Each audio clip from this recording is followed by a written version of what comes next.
Andiyan yung mag-asawang Kuya Tirso tsaka si Ate Idan. Pinalusong ko dahil tatabasin na namin yung ampalay, huling pitas na ngayon. Napakuha ko yung talbos ng ampalaya. Mahilig silang magbenta-benta, ibibigay ko na lang sa kanila. Kasi kami hindi na namin matatrabaho yun dahil maraming trabaho. Yan, good morning po sa lahat. Morning.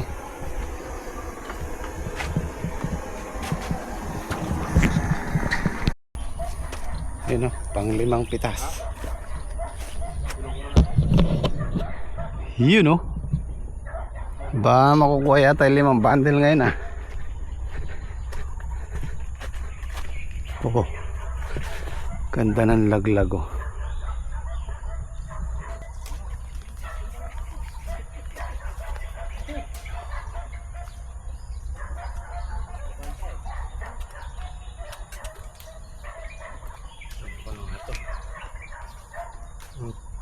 Medyo sagad konti oh. Oo.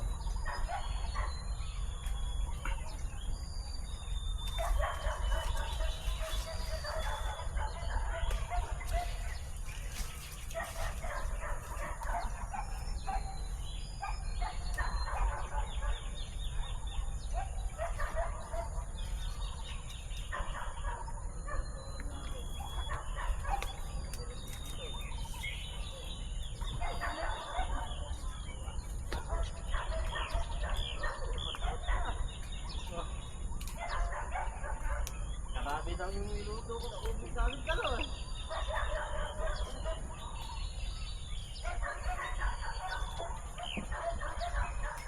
Ang tagulan yan, malaki pa yan. Matubig.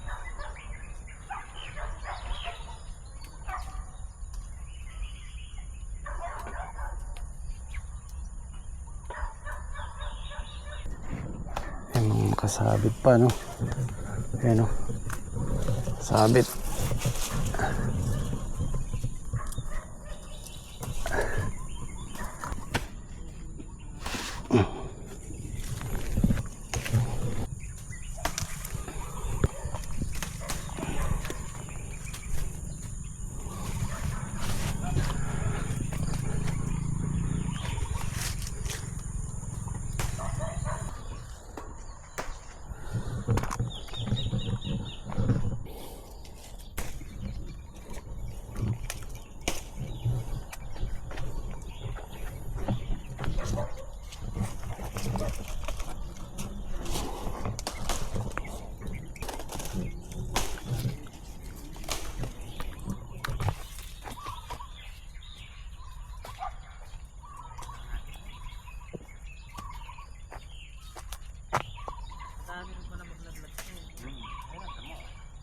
Nalating ako ako sa gabi.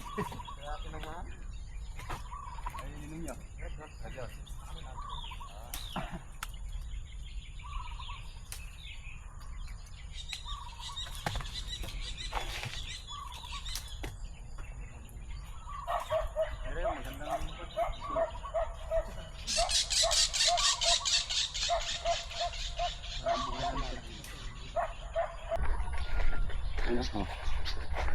Ganda ng laglag talaga oh. Nakakatuwa. Pero ito yung pinakamarami bunga, itong dulo na to no?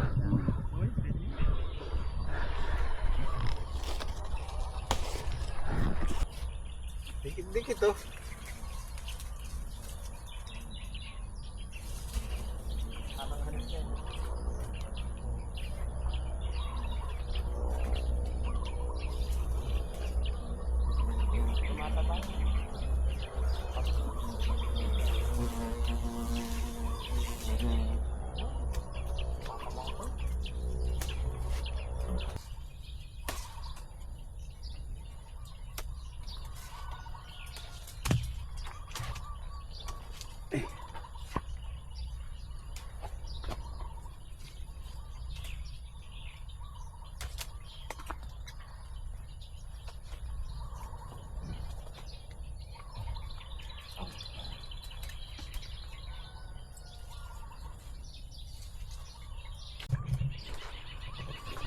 Naming alang-anin, no? Ito mga alang-anin to.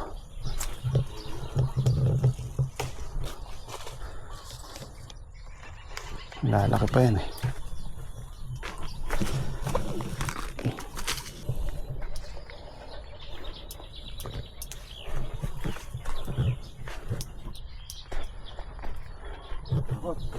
Pangawat eh. Simula para pagano tayo.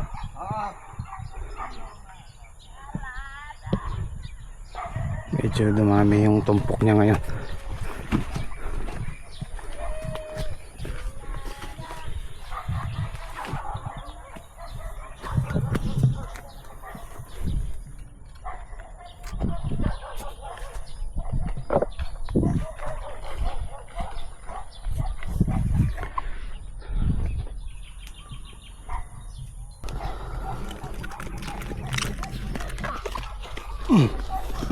Ikaw ka naloko. Oh, sige.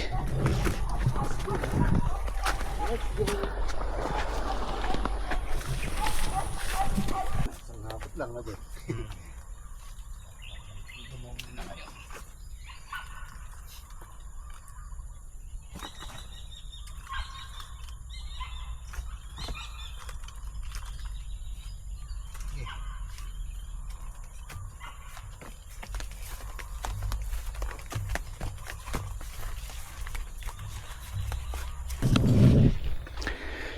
Ayan o, dumoble na. Timbang pa. Ganda-ganda oh.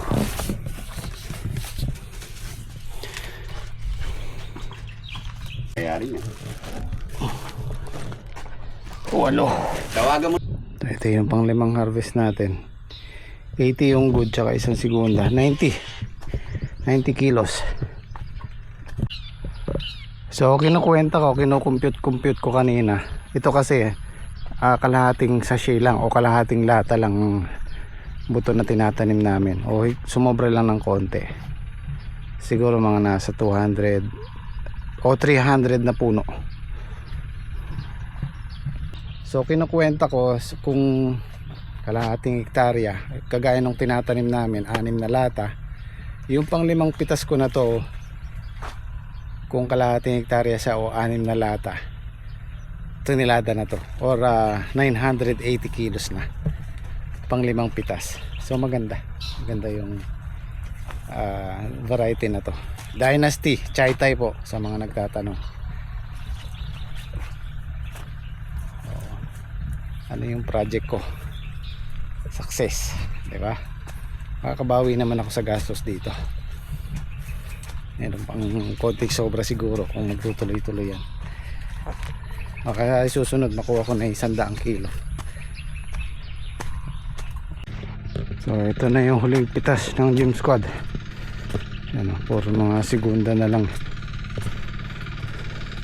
Tapos puputulin na yan mamaya para maigayak sa sitaw.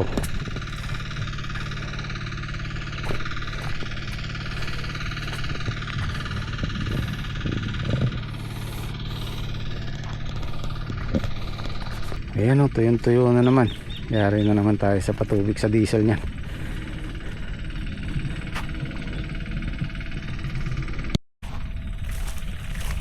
So ang nangyayari sa gobyerno natin ngayon, hindi ko alam kung anong tamang term, nakakawala ng gana, na nakaka-frustrate, na disappoint. Ewan ko anong tamang term.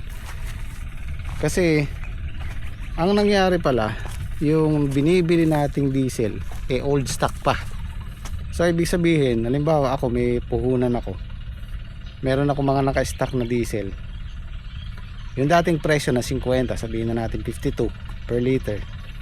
Ngayon sumiklab yung gera, nagtaas na sila, nagtaas na ng presyo, nagdoble na, 120, 118 per liter, doble.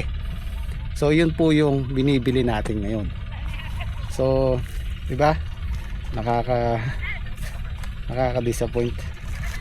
So, ang kawawa yung mga maliliit na farmer kagaya namin. Hindi lang kami, hindi lang farmer, lahat ng kumukonsumo ng diesel. Kaya yung gobyerno natin halos lahat kurap na. Kawawa yung mga maliliit na kagaya natin, diba? Mga maliliit ang puhunan, walang pambili ng solar, diba? Well, kahit naman malalaking kumpanya gumagamit pa rin naman ng diesel. Halos lahat apektado. Kaya mahirap talaga dito sa Pilipinas. Mabagal ang asenso dahil sa korupsyon.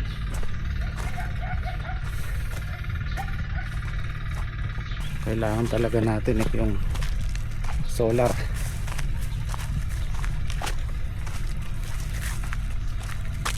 Solar ang solusyon sa mga ganyang crisis. Solar energy.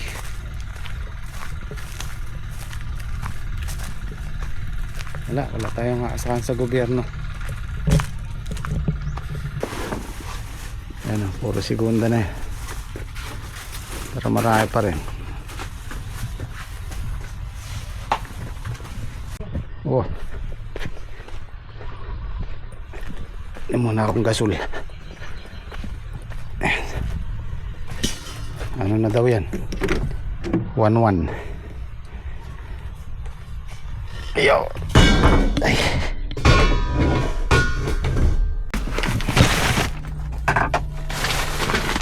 Bumili ko ng butane. Papausok ako doon sa ampalaya ko. Ay. Tapos na sila.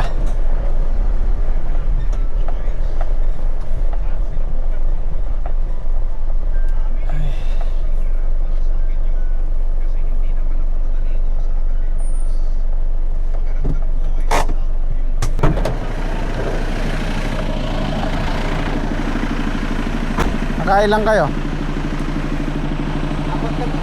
Tapos yung segunda. Wala mo segunda yan, hindi mo nabila. Yung gulgul, 30. 30 gulgol, dami. Yan, 1,100. 1,1, oo.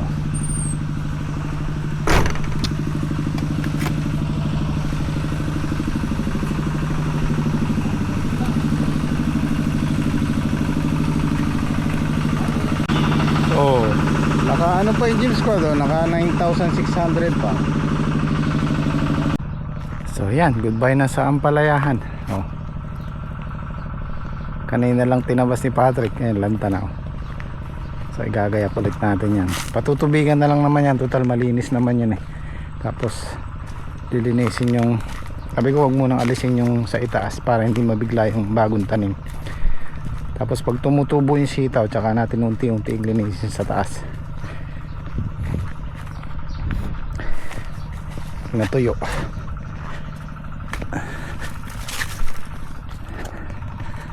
Yan, pinutol na lang namin kasi pag binunot mo yan tatangay yung plastic.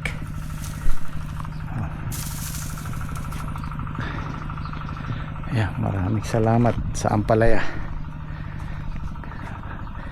Tayo magkikitang muli. Tapos yung malaking balag na to, pag natapos na yung nag-grass cutter si Daki tsaka si JP, hanggang bukas siguro patutubigan ko na yan, tas tanim na para may habol tayo sa due date.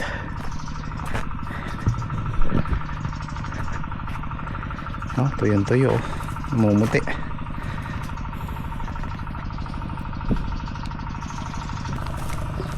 Ang 5 kilo siguro to, mahigit 5 kilong buto ng sitaw.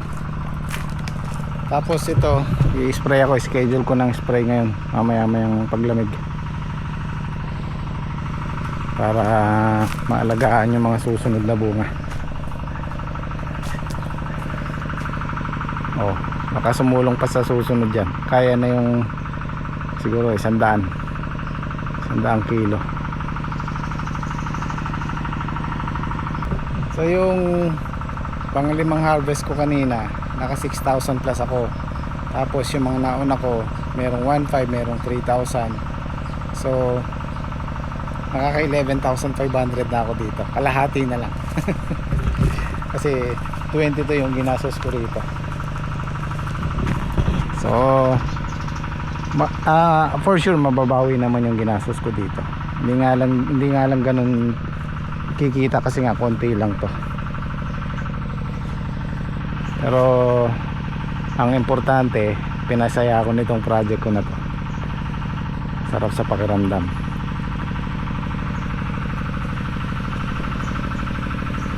Sa umaga pagpasok ko, ito yung una kong pinupuntahan. As titingnan ko yung mga bunga. Tanggal lang stress. Di ba? Kapipitas lang niya, no? Ito yung mga susunod natin pipitasin. I-spray natin mamaya para hindi na dumami yung tusok.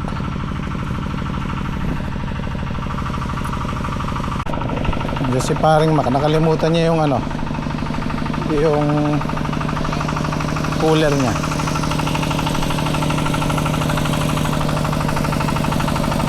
Pare,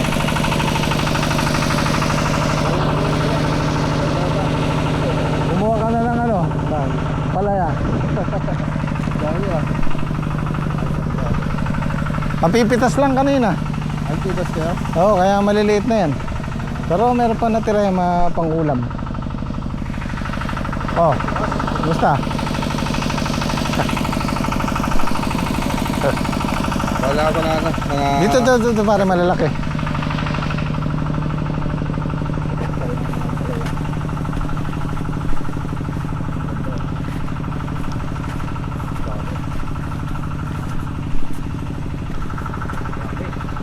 Dahil ba? Napitasan na yan. Napitasan na kanina yan.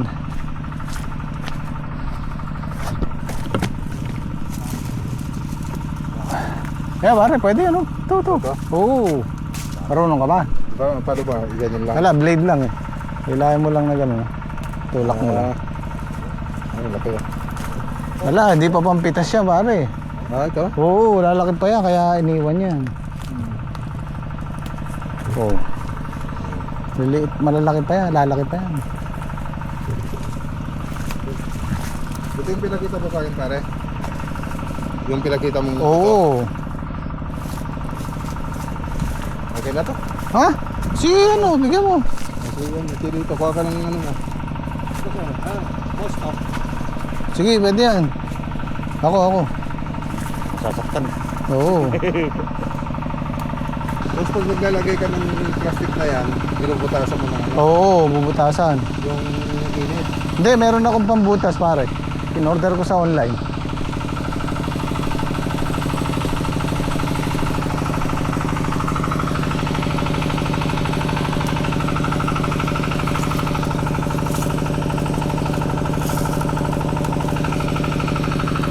Pag magdidilig ka dito lang sa may Oo, meron akong kanal doon, tapos paagos lang. Ito pare, dagdagan mo. marami na ito, hindi rin lang. Bibigay ko doon sa mga kapatid ko na naman to pag marami. Hindi, ito, dilaw to. Ganun din, bigyan mo na sila. Oo. Dito!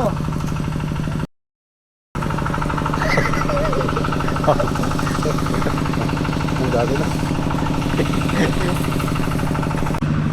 Merong bonsai si paring Mac, ang ganda oh. Konting Tugas. Ha? Tugas. Tugas. Tugas Jensan. Ganda. Kanin pa ng tiyansan. Oo. Sa atin naman mulabi. Ito yung mulabe. Mulabi sa atin. Okay. Ito naman tugas. Kaya lang yung mulabi sa atin, malalaki yung dahon. Oo. Ito naman pag nagpipriman, ganito lang kalit yung mga dahon niya. Oo. Ganyan lang kami yun. Tap. Ito na yung wild niya eh. Pagka ganyan magaganda, mas maliliit, maganda no? Oo, mas maliit kasi magpapads yan. Oo. Puro ganyan na kaliliit yan. Ganyan. Oo. Pwede Ganda. siyang kang ganun kalit. Yung tugas natin, lilit naman siya pero hanggang ano lang, yung mulabi natin hanggang ganito lang. Oo. Kalit. Pang ano yan, pang competition na pare no? Ganda.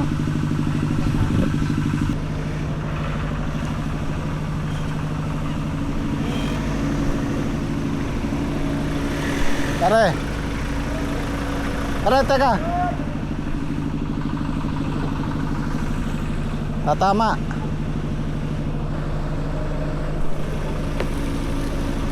Teka, usog ko, hindi kaya.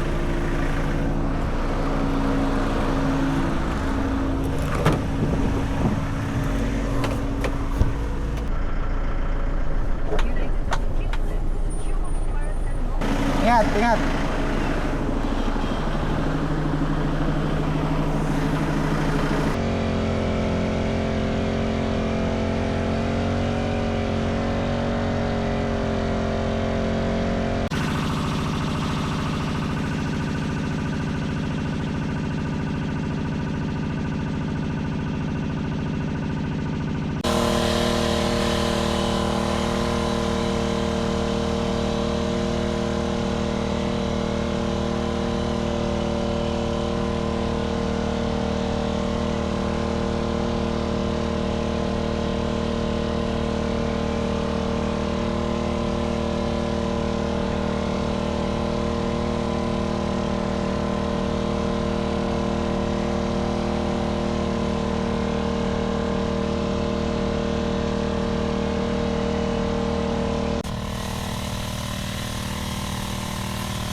Inabot ako ng 6:27 no?